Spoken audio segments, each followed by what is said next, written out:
അത് വളരെ ആത്മാർത്ഥമായിട്ടാണ് അതവർ ഷെയർ ചെയ്യുന്നത്.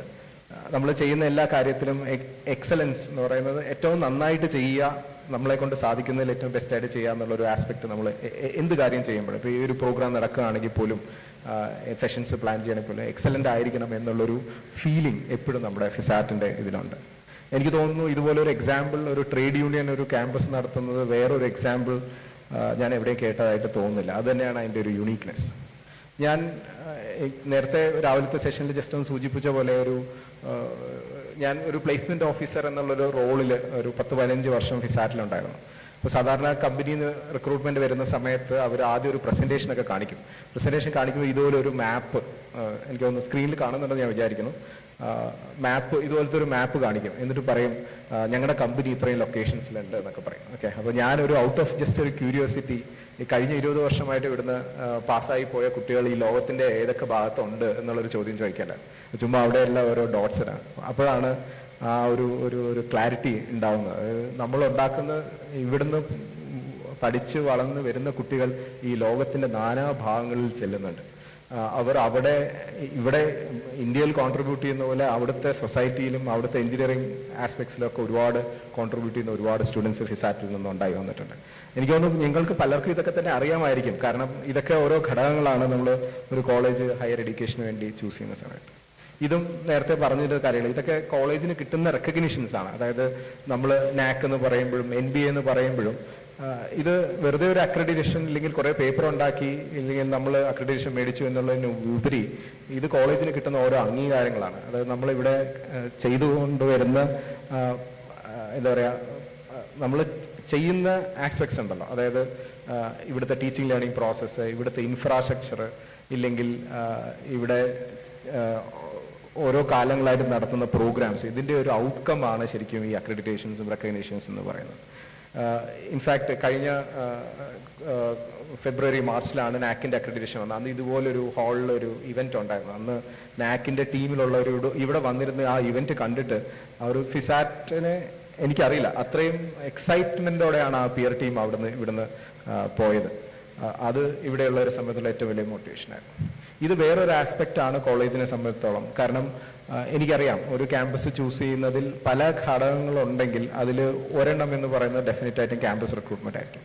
അപ്പോൾ ക്യാമ്പസ് റിക്രൂട്ട്മെന്റ് എന്ന് പറയുന്നത് ഒരു സുപ്രഭാതത്തിൽ ഉണ്ടാവുന്നില്ല. ഒരു കോളേജിലെ കുട്ടികളുടെ പെർഫോമൻസിന്റെ ബേസിസിൽ ഓരോ വർഷവും അത് ഡെവലപ്പ് ചെയ്ത് വരുന്നതാണ്.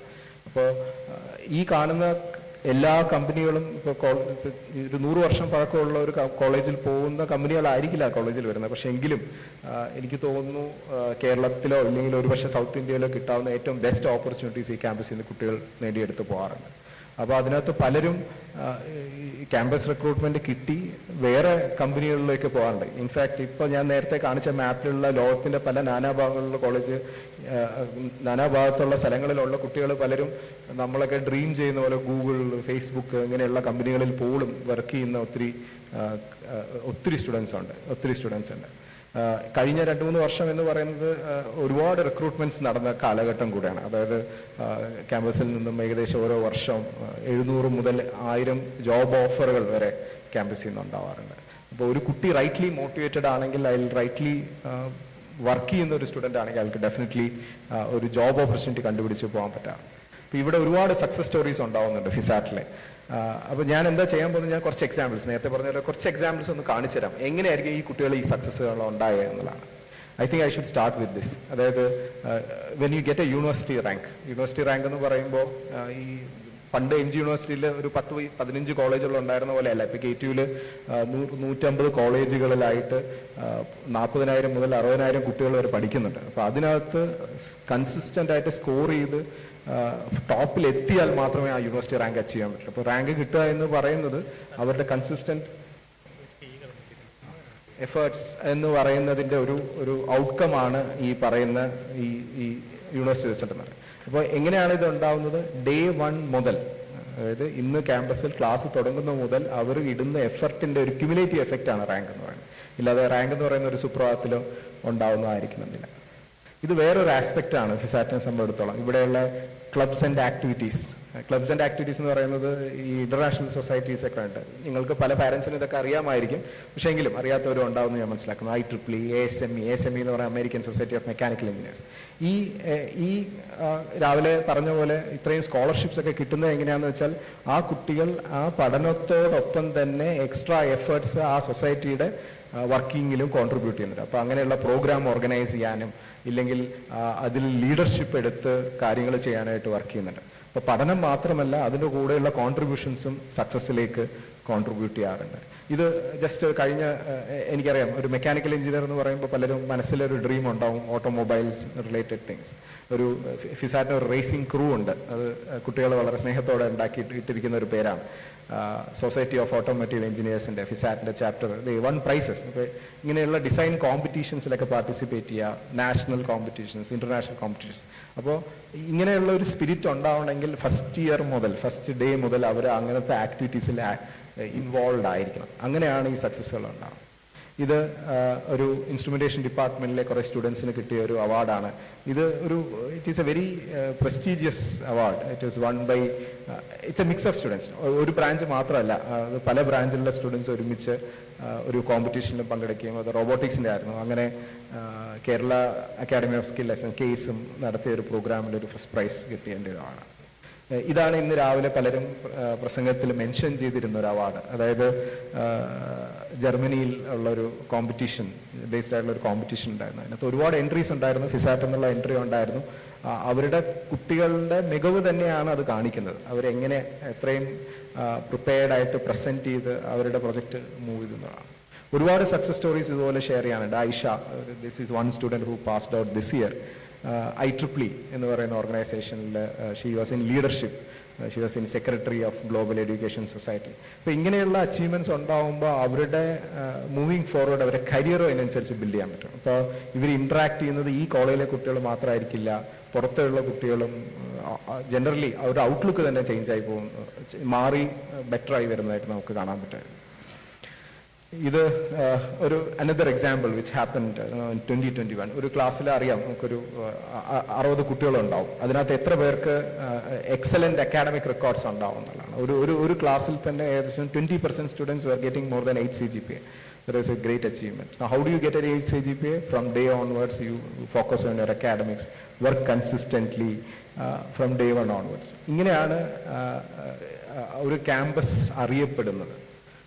അതുപോലെ തന്നെ ഫണ്ടിങ്, അതായത് ഗവൺമെൻറ് ഏജൻസീസ് ഒക്കെ കുട്ടികൾക്ക് പ്രൊജക്റ്റ് ചെയ്യാനായിട്ട് ഒരുപാട് ഫണ്ടിങ് ഒക്കെ കൊടുക്കാറുണ്ട്. അപ്പം അങ്ങനെയുള്ള ഓപ്പർച്യൂണിറ്റീസ് ഇതെല്ലാം ഉണ്ടാവുന്നത് just out of a bloom അല്ല. All these things come out because of the extra effort that student puts in other than academics. അപ്പം അങ്ങനെയുള്ള കാര്യങ്ങൾ പ്രോത്സാഹിപ്പിക്കണം. അത് കോളേജിൻ്റെ ഭാഗത്തുള്ള പ്രോത്സാഹനം കൂടെയല്ല, പാരൻസിൻ്റെ ഭാഗത്തുള്ള പ്രോത്സാഹനം കൂടെ ഉണ്ടെങ്കിൽ അത് കാണാൻ പറ്റുള്ളൂ. This is another just small success story which we wanted to share. This is one student from civil engineering. She was the topper when she graduated, and she went on to IIT Hyderabad, and she was a topper there as well. So being a topper in FISAT is also a topper in IITs as well. അപ്പോൾ അങ്ങനെയുള്ള achievements ഇങ്ങനെ ഒരുപാട് കുട്ടികളിൽ ഉണ്ടാവാറുണ്ട്. Recruitment എന്ന് പറയുന്നത് another aspect ആണ്. Campus recruitment പൊതുവെ പലരും civil engineering, basically I am a civil engineer, അതുകൊണ്ട് probably my examples are coming from there. Usually നമ്മൾ പറയും പ്ലേസ്മെൻ്റ് ഉണ്ട്, സിവിലിന് കുറവാണ്, ഇല്ലെങ്കിൽ ആ ബ്രാഞ്ച് കുറവാണ്, ഈ ബ്രാഞ്ച് കുറവാണ്, കൂടുതലാണ്, അങ്ങനെയുള്ള ഒരുപാട് കമൻസ് ഉണ്ട്. But what I have seen is from this campus for the past 20 years is if a student is competent enough, if he is really good in his profession, he will definitely make it to the best company that is possible.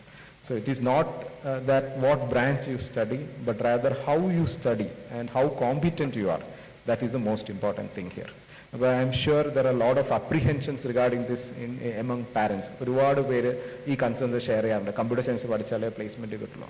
Definitely ഓപ്പർച്യൂണിറ്റീസിൻ്റെ എണ്ണം branch അനുസരിച്ച് ചെറിയ വ്യത്യാസങ്ങളാണ്. But end of the day, if you are really good, if you can make it, if you work really hard, definitely everyone will be able to get it. There are things like this in sports as well. For example, last time KTU's basketball team, there were students from our campus. So university team കളിക്കുക എന്ന് പറഞ്ഞാൽ that's a huge thing. So I've even seen students who would come down and say, എനിക്ക് കളിച്ചില്ലെങ്കിൽ തലവേദന എടുക്കുന്നു. Those are true things. ഈ പറഞ്ഞ teenage, they have all these things. So sports is in fact one of the really good place where students can shed out their energy. At this age they will carry a lot of energy with them. അത് എങ്ങനെ dispose ചെയ്യണമെന്ന് അറിയാത്തവരായിരിക്കും. Sports is a really nice way they can do it. So if your ward, if your child is inclined towards sports, make sure that he plays every day, because you get a lot of learnings from play field. അതിൽ ഞാൻ പറഞ്ഞു കേട്ടിട്ടുണ്ട്, അതായത് കളിക്കുന്നതിൽ നിന്നും കിട്ടുന്ന ഏറ്റവും വലിയ lesson എന്താണ്? തോൽക്കാൻ പഠിക്കുക എന്ന് പറയും. അപ്പോൾ ഇന്ന് പോയി ബാസ്കറ്റ്ബോൾ കളിച്ച് തോറ്റ് കഴിയുമ്പോൾ you learn a big lesson. തോൽവി എങ്ങനെയാണ് നേരിടേണ്ടതെന്ന് പഠിക്കുക എന്ന് പറയും. അപ്പോൾ ജയം മാത്രമല്ല, തോൽവി എങ്ങനെയാണ് നേരിടുന്നതെന്ന് സ്പോർട്സിൽ കൂടെ പഠിക്കാൻ പറ്റുന്നത്. അപ്പോൾ if your student is inclined towards sports, make sure that they come down and do that. This was another interesting aspect in which FISAT focused on social commitment towards social commitment. So FISAT led NSS unit on NSS, I'm sure all of you will know, is one of the organizations which takes up works for social cause. There are a lot of student volunteers. In fact, in the program നടക്കുന്നതിൽ ഏറ്റവും കൂടുതൽ student volunteers involve ആണ്. അതിനകത്ത് ഏറ്റവും കൂടുതൽ involve ചെയ്തിരിക്കുന്നത് NSSലെ student വോളണ്ടിയേഴ്സും NCCലെ സ്റ്റുഡൻസാണ്. So encourage them to participate in these activities. It will bring them laurels. They will learn how to interact with other people. They will learn how to take success. They will learn how to take failures. They will go and meet people and get the world. So it is not just the academics that is very important. ഞാൻ ഈ പറയുന്നതിൽ നിന്നും academics drop ചെയ്യണമെന്നുള്ളതല്ല, but rather along with academics they should be able to mold themselves as a really good person. That's really, really important. So I will probably stop with this last example which was referred during today morning. It was a robot project, a project which came through some discussions, during some discussions. So the student team here, it was a multidisciplinary project. So we had students from mechanical engineering, from electrical engineering, electronics engineering, computer science engineers. They are all together and built a robot, and it was transferred to Kochi Metro. So it was a really proud moment for us. So all these pictures which I showed you are from the last 2 years, which made FISAT proud. So we really look forward to the students to achieve things so that they make FISAT proud. Okay. So the sense of pride these students who made achievements is really amazing. You cannot express this in words. So that is the spirit which we should inculcate in these students, to do the extra effort, to put in that extra effort and make sure that they come out really well. So for us, every student is a success story. Every student is a success story. Maybe the success definition will be different for each one of them, but it should be a success story for us. And it is when these kids, or I should not use the word kids because they are already doing engineering. So when these students become successful, we deem it as successful. So we are all stakeholders in this. As teachers, we are stakeholders. As a campus, we are stakeholders. As parents, we are stakeholders. So we want success to come to each one of them. And we have seen so many success stories in FISAT. I'm sure your batch, this batch will also bring in lorries for FISAT. Yes? Yes. So that's how it seems to be.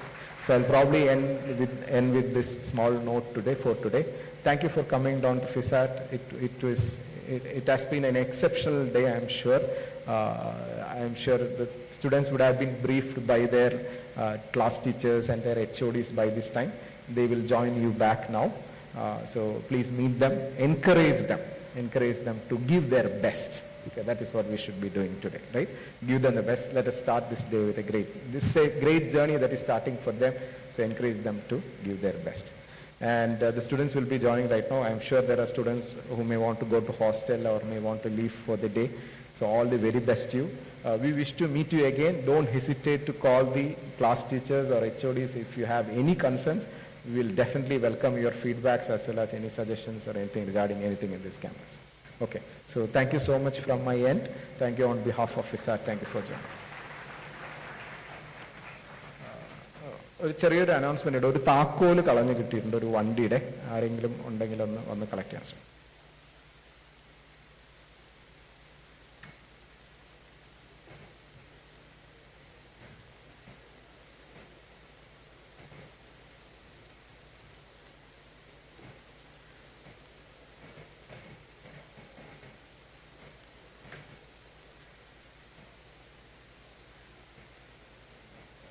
The Department for Finance that quality is a challenge and we deliver it at its best. Electronics have become an inevitable segment of our daily life. Department of ECE FISAT has proved its mettle in all realms and has backed numerous laurels.